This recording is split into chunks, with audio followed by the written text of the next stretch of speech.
Well, hello there. This is Andy Henderson, your Sherpa guide from Forward Thinking. Sherpa Guidance episode 79. Would you believe it? We're nearly up to 80 episodes. It's great to be here. As always, it's Wednesday today. Usually Wednesdays, my lives, I usually grab a set of slides and I present them, but my technology's not working again. It didn't work last week. It's not working this week. I need to book time in to get the technology working so I can present in a little window at the top of your screen up here somewhere, tiny little dot, and you can see the slides and I can take you through this framework. Because if you've worked it out by now, every week we pick a theme that's causing problems out there for the people that I like to work with. And this week's theme has been mindset. And I hate the word, so please don't stop watching me because I said the word mindset. Because every time I mention the word anytime someone mentions the word mindset to me, I go, for flipping heck, what is that? Same, it's something coaches made up ages ago to package up the notion of the way you actually think. So we can either think really well and really awesomely, we can have a really awesome attitude, or we can think and really have a crappy attitude to life.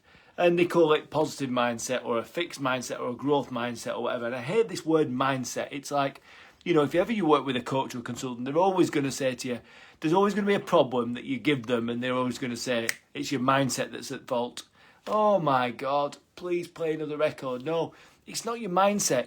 It's just the way you think. It's basic psychology. If you think the wrong way, if you think that life's crap, you think that life is out to get you, you think that your customers are out to get you, you think the world is trying to say no and stopping you from making your business grow, then guys, that's a bad attitude and, it's not going to get you anywhere. It's a crappy way to think and that's going to affect the way you feel as well, right? So the way you think affects the way you feel. So if you think crap, if you'll feel crap and you'll do crap things, it'll affect your behaviour in a bad way. Does that make sense? So think, feel, do. If you think bad thoughts, you'll feel bad and you'll do bad things to either yourself or to others. It's fact, that's psychology. I mean, I'm not a psychologist, I'm not a doctor, but I do know some stuff about psychology. I've been on several courses and things. So this week, we've been talking about mindset or thinking awesomely, having an awesome attitude, or thinking badly, having a crap attitude to life. And Mondays we just talk about the issue, the concept. Hi Naomi, how are you? Mondays we talk about the issue. Wednesdays we unpack it a little bit and give you some idea of what to do to fix the issue that we're talking about. And Fridays is the reflection section where we talk about how maybe I'm using some of these techniques or how my customers are using some of these techniques to great effect. So mindset, flipping, even when I say the word, it makes me cringe. Mindset. So anyway, we'll talk about mindset, shall we? We'll talk about thinking better, encouraging you to think better than you are doing. Because if you think good thoughts, if you're positive, you're going to feel positive. And if you feel positive, you're going to do good work for yourself and others. It's the truth, guys. Research basic psychology on Google. It'll say it's all about think, feel, do. Right? So, how do we start feeling better? If we're in this negative cycle, how do we start feeling better? How do we start training our brain to think better and to help us feel better and to help us do the right things? Well, okay, I'll tell you, and I'm going to defer to my screen, which is over here, because I've written down a list of my top 10 things that I think are going to really help us, going to help you improve the way you think. And if you improve the way you think, it's going to improve the way you feel, as I've just said about 5 times, and it's going to improve the things you do. It's going to improve your behaviour to yourself. You're going to look after yourself more. You're going to improve the behaviour to those close to you and the wider system.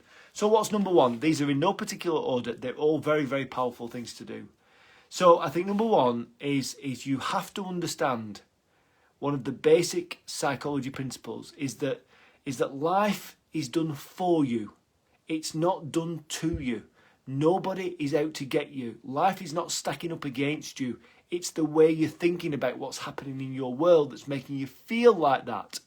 So if you think life is out to get you, you're going to feel like life is out to get you, and that's going to get your defences up, isn't it? It's going to make you really defensive, and it's going to really make you sort of not want to take risks and not want to grow, not want to learn, not want to go. You might not even want to go out of your house. So, number one is life is done for you, not to you. Everything in life is done to show you. Either show you thanks, gratitude, well done, here's your reward. Or actually, there's a problem here, but actually in every problem there's a gift. In every problem that you've suffered in your life, you'll find there's a gift in there somewhere. You'll have learnt from it at least, and you'll have grown from it. So that's number one. Life is done for you, not to you. So what's number two? Number two is raise your torch beam. Now, what do I mean by that? I mean, our conscious mind is only capable of thinking about and processing between 5 and 7 things at once. And, you know, it's kind of like, our conscious mind is like a small man in a dark cave. And he's got a torch in his hand. And he walks into that cave and he's got his torch. It's pitch black, but he can see things, but he can only see what the torch is shining on. And lo and behold, the torch is shining on a dead rat. So he's thinking, oh, bloody hell, I've come into a cave and all I can see is this dead rat. A dead rat is dead. It's not alive anymore. That makes me feel sad. It makes me feel sad. I might just kick it out of the way. So he's thinking bad thoughts. He's feeling bad and he's doing bad things. He's kicking the rat out of the way. He doesn't realise that all around the cave, there are jewels and gold and everything, riches beyond his wildest beliefs. But he can only see what the torch is shining on. And very often our conscious mind just shines on the negatives. So sometimes all we need to do is actually, hang on a sec, let's take a step back. Okay, we might have a negative thing here, but what's all around us is greatness. Great things. We woke up this morning, everything after that is a bonus. We've got people who love us, our friends, our family. They love us. There's a great thing going on there. We don't have to shine this torch on a dead mouse or a dead rat. Just step back. Raise your torch beam, guys. Raise your torch beam. If nothing else, raise it to the future and think about the person you want to be, the first person you want to become, the places you want to go, the business you want to build, the life you want to live, the life you want to design. Yeah? So that's number two, raise your torch beam. Number three, and we're talking, if you've just joined us, we're talking about thinking positively, you know, changing your mindset. And I hate the word mindset, but just for the purposes of this session, I'm going to say it a few times, just so you know what I'm on about. So we're talking about the ways we can improve things. So life is done for you, not to you.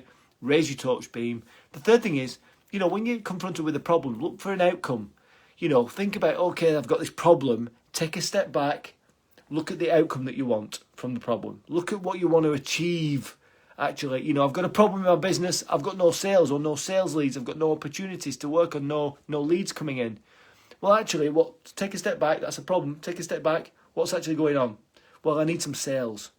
You know, so what's the outcome that I need? Sales. I need to work with some customers to generate some income to keep my business going. Okay, so then what do I need to do that? So there's no problem anymore. There's just an opportunity to actually build and grow. Yeah? So that's the third one. Look for the outcome. Number 4, acknowledge that as humans, our only problem is that we think we shouldn't have problems. We think we shouldn't have problems. In every problem, guys, there's a gift. In every problem, there's a gift. And that gift is usually to learn and grow.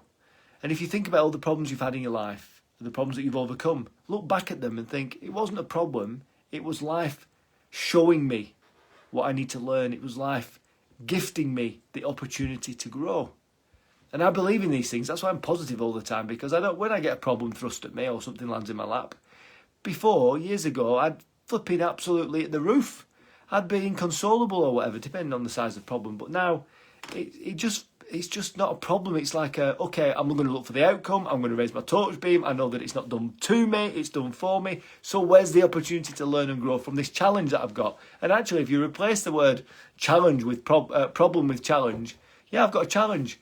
Challenge implies that it's a movable object. You can go over it or under it or break through it. When you've got a problem, it feels very static and very like it's in the way. I can't move it. I'm stuck with it.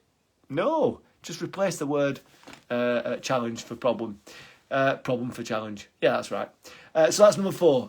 You know, in every problem there's a gift. So we're going to do 10 here. So number 5 is focus on impact, not ego. And I'm not really sure exactly what I mean by that, but focusing on impact, focusing on doing work, doing work with others, focusing on doing work for others. Focus on creating an impact in other people's lives. Don't concentrate on just building and stroking your own ego. You don't need to be right all the time. You don't need to tell the world how much money you've got and how many great things you've got going on in your life all the time. You don't need to, focus on building status within you. You don't need to do that. Focus on impact. The rest will come. People will love you and like you for the impact you created in their lives and the lives of others. People don't love you because you've got a great big house and lots of money and you throw it around all over the place and you drive a big fancy Merc and stuff. I know, I've been there. People don't love you for that, and you don't love yourself for chasing ego or status. Chase impact, because it's going to make you feel an awful lot better. And you know that if we're thinking better, we're going to feel better, we're going to do different things, basic psychology. So, number 5 was impact, not ego. Number 6 is own your attitude, practice gratitude. So attitude, your attitude is a choice. You can make a choice to react to things in the way that you do or the way that you want to do.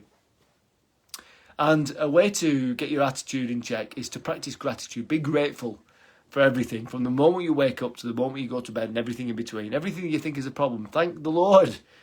Thank the Lord for the problem, because he's giving you an opportunity to learn and grow. Practice gratitude. It's really, really important, and being grateful for what you have now and not expecting things in the future, kind of changing your appreciation, changing your expectations for appreciations. That's a big one. Imagine that. Change your expectations of the future. So I expect this to happen. It doesn't happen. I'm going to have a bad attitude. I'm going to think bad. I'm going to feel bad. I'm going to do bad things. But if you just appreciate what you've got now and where you are now, and you appreciate what happens in the future, whatever that may be, that's going to change your attitude dramatically. And it's going to move your attitude from one of negativity to one of gratitude and gratefulness and being happy, And that's a great thing, isn't it? Gratitude is important, Naomi. It's really, really important. So hopefully that's a good one, number 6. Number 7, develop a sense of purpose. Create a compelling vision of yourself in your life, for your life. Where is it that you want to be in the future? Who do you want to become in the future? What type of life do you want to live in the future? Paint a picture of it. Draw a statement of your life's intent. It's important that we have a future. We raise our touch beam on that future, but it's important also to understand what that future is going to look like to us and for us. Describe it in detail. Who are you? Who are you with? Where are you? What things do you have? Because it's okay to want to own things and want to have a nice house and a nice car and a camper van and holidays every year. It's really lovely to look after yourself. I want you to describe all that stuff. It's really important to have that sense of purpose and a compelling vision of the future. Number 8 is replace the word failing with learning. I think that's a good one as well. I'm failing at this. No, I'm learning at this. Yes. Every time we fail, we learn. And we don't actually fail at all. We just learn how not to do it. And if we learn how not to do something 100 times, we get it 100 times closer to how to do it. Because it's a process of elimination when you're learning how to do something, right? And eventually you get there. And I keep trying to educate my kids at this, because they can't do everything they can't be a professional golfer in a day just by buying some golf clubs. They have to work at it. It takes years. So replace the word failing with learning. 9 is be curious. Be curious. I've been curious all my life, and it stood me in great stead when I started my first job. And I started my first job, I earned £59.70 a week. 20 years later, I was MD of that business, and we were turning over £25 million. So being curious was really, really a big thing. I wanted to know. I didn't just accept what is. I asked, why is it? What can we do differently? Where is it? How is it? When is it? So being curious. Don't just accepting the status quo. Challenge and be curious about the thing that you're talking about. And I suppose number 10 is the one that I kind of said about the gratitude. It's change your expectation for appreciation. And yes, Naomi, it's about being positive, but it's you can't just say to people, just stop being negative, be positive, because it's like, well, I can't because I've got these problems and life is done to me, and my attitude stinks, and I'm thinking bad thoughts, and I feel bad, and I'm doing bad things, and da-da-da-da. You know, it feels like you're in a tunnel, in a hole sometimes with all this stuff. But raising your torch beam, understand that life's done for you, not to you. You know, look for that outcome, acknowledging that every problem is a gift. Concentrate on impact, not ego. Own your attitude, practice gratitude. Develop a sense of purpose, create a compelling vision of the future. Replace the word failing with learning, and be curious. And change that expectation to appreciation. All these things are going to help you be positive. Just by saying be positive, it's not going to immediately make you positive.